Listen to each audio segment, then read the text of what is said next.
पिछड़ा वर्ग संयुक्त संघर्ष मोर्चा मध्य प्रदेश की बैठक आज गांधी भवन भोपाल में संपन्न हुई। बैठक में निर्णय लिया कि आगामी माह में संपूर्ण मध्य प्रदेश में यात्रा निकाली जाएगी। ऐसे कई महत्वपूर्ण मुद्दों पर चर्चा हुई है। इस बैठक में मध्य प्रदेश के कई सम्मानीय सामाजिक बंधु एवं प्रदेश अध्यक्ष उपस्थित रहे। हेडलाइन 24 से संतोष योगी। मेरा नाम लोकेंद्र गुर्जर है, मैं प्रदेश अध्यक्ष हूँ। हमारे पिछड़ा वर्ग संयुक्त संघर्ष मोर्चा में जो युवा मोर्चा उसका प्रांतीय अध्यक्ष हूँ। हमारा आज एक महत्वपूर्ण बैठक सभी सामाजिक संगठनों की, जाति जो संगठन है उनके प्रमुखों की बैठक थी। उसमें ये तय हुआ है कि हम 17 दिसंबर से पूरे मध्य प्रदेश में पिछड़ा वर्ग को जागृत करने के लिए एक रथ यात्रा का संचालन पूरे प्रदेश में करेंगे। तो लगभग 105 दिन पूरे प्रदेश में रथ यात्रा घूमेगी, हर जिले, हर ब्लॉक, हर तहसील में जाएगी। उसके बाद फिर उसका समापन भोपाल में बड़े स्तर पर किया जाएगा और ओबीसी के हक अधिकार की लड़ाई के लिए पूरे प्रदेश से युवाओं को, छात्रों को, महिलाओं को, किसानों को, सभी को इकट्ठा करके उनके हक अधिकार की लड़ाई लड़ी जाएगी। मेरा नाम ओपी यादव है, मैं एडवोकेट हूँ और सर्वजन पिछड़ा वर्ग कल्याण परिषद मध्य प्रदेश जिसका प्रांतीय अध्यक्ष हूँ।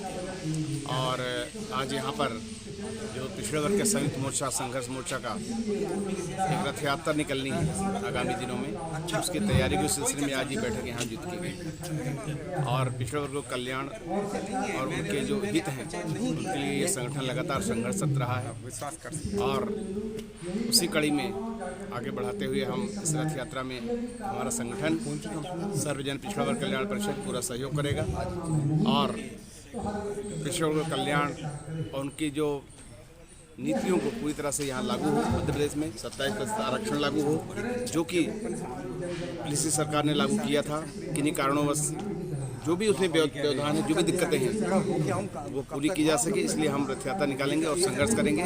और आने वाले समय में पिछड़े वर्ग कल्याण के लिए हमारा संकल्प है और पूरे भोपाल संभाग में हम इस दायित्व को देखेंगे, पूरी मेहनत करेंगे, विकास में सहयोग करेंगे। आज जो बैठक हुई इसमें क्या निर्णय लिया? इसमें पिछड़ा वर्ग के जो अधिकार हैं, पिछड़ा वर्ग के लिए सरकार ने जो पूर्व सरकारों ने 27% आरक्षण की घोषणा की थी, वो 27% आरक्षण जो है आज भी इन मनुवादी लोगों के द्वारा हाई कोर्ट में जो चुनौती दी गई है उसका आज तक ना तो सरकार ने जवाब दिया है। हम अपने पिछड़ा वर्ग के हक की लड़ाई के लिए लड़ रहे हैं। पिछड़ा वर्ग को जो 27% आरक्षण मिलना चाहिए वो उनका अधिकार है, उसके लिए हम अंतिम सांस तक, अंतिम दौर तक लड़ेंगे। ये हमारा उद्देश्य है, पिछड़ा वर्ग को उसका हक मिलना चाहिए। सर, अभी जो यात्रा निकालने वाले हैं कहाँ से यात्रा प्रारंभ होगी? ये यात्रा भोपाल संभाग से शुरू होकर के पूरे 105 दिन यात्रा चलेगी और इसका हमारे पिछड़ा वर्ग संयुक्त मोर्चा के मुख्य संरक्षक माननीय दादा बहादुर सिंह जी के नेतृत्व में इस यात्रा का आयोजन किया जा रहा है, जिसमें समस्त पिछड़े वर्ग की जातियों द्वारा पूर्ण सहयोग किया जाएगा। ये पूरे मध्य प्रदेश के अलावा यूपी के कुछ जिलों में भी दस्तक देगी। जो मध्य प्रदेश से लगी हुई अन्य प्रदेशों की बॉर्डर है वहाँ तक ये यात्रा जाएगी। मैं गौतम आजाद का प्रांतीय महासचिव। आज हम यहाँ पर पिछड़ा वर्ग संघर्ष मोर्चे के माध्यम से जो पूरे प्रदेश में जन जागरण अभियान चला जाएगा, इस पूरे जन जागरण अभियान में आजाद के सभी जिला, तहसील, ब्लॉक से लेकर सभी प्रांतीय स्तर पर सभी लोग इसमें सहयोग करेंगे और सभी लोग इनकी आवाज़ के साथ आवाज़ मिलाकर अपनी आवाज़ इस समस्या को मुख्य मांग इनकी है कि आजाद ये पिछड़े वर्ग की जो जनगणना है उसमें ओबीसी को शामिल किया जाए। इस मांग को लेकर आजाद इस बात करता है कि सही मायने इस वर्ग का प्रतिनिधित्व जानने के लिए इस बात को जरूरी है और कोर्ट में भी जो जानकारी देनी है इनके प्रतिनिधित्व की, इनकी जनसंख्या इसकी आवश्यक है, इसलिए आजाद पूरा समर्थन। पूर्व में मैं 50 साल तक राष्ट्रीय स्वयंसेवक संघ का कार्यकर्ता रहा।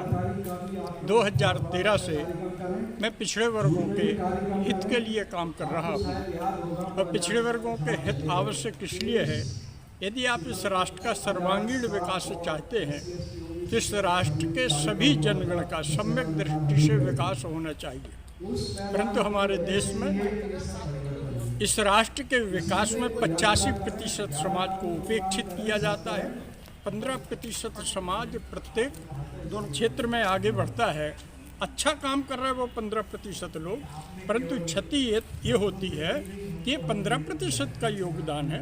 यदि 100% समाज का योगदान प्रत्येक क्षेत्र में होवे तो इस राष्ट्र का विकास कई गुना तेजी से हो सकता है।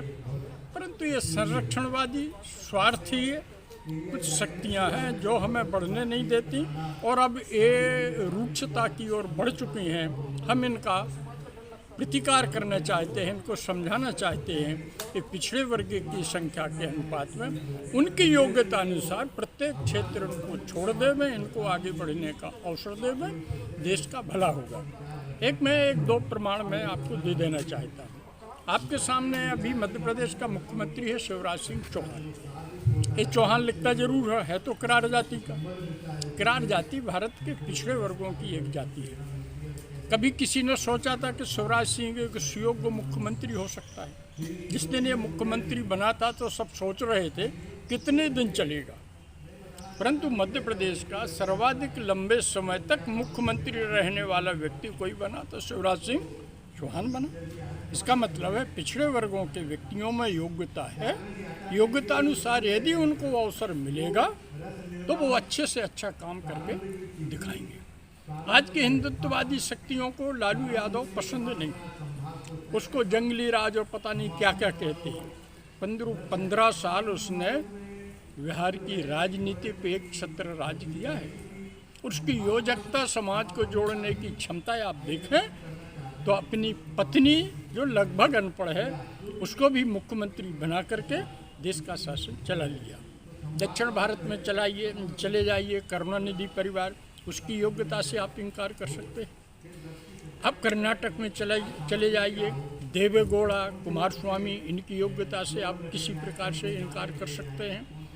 बिहार में एक और है नीतीश कुमार जी, उत्तर प्रदेश में लालू जी, मुलायम सिंह जी, बिहार में एक और हो गए कर्पूरी ठाकुर जी। तो आप कैसे इनकार कर सकते हैं? हमारी योग्यता, क्षमताओं की कोई कमी नहीं है, परंतु इनको अवसर ना मिले, ये आगे ना बढ़ पाए, ऐसे लोग प्रयास कर रहे हैं।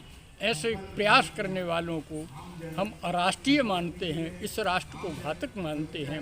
आज हम संपूर्ण भारतवासी 100% लोग मिलजुल कर इस राष्ट्र का सर्वांगीण विकास करें, सब अपना योगदान देवें और यही कार्य करने के लिए, पूरे राष्ट्र को जगाने के लिए हम एक रथ के माध्यम से जागरण अभियान चला रहे हैं और यह तय कर रहे हैं 105 दिन की मध्य प्रदेश की यात्रा के बाद हम यह घोषणा करने वाले हैं।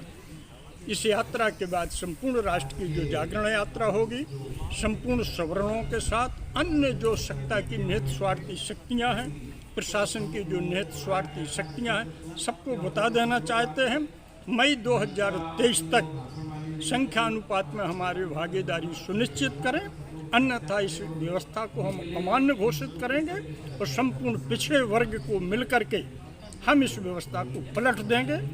बेहतर राष्ट्र में यही है। आए हम मिल बैठ करके तय करें, आपका जो हक बनता है वो हम देने के लिए तैयार हैं।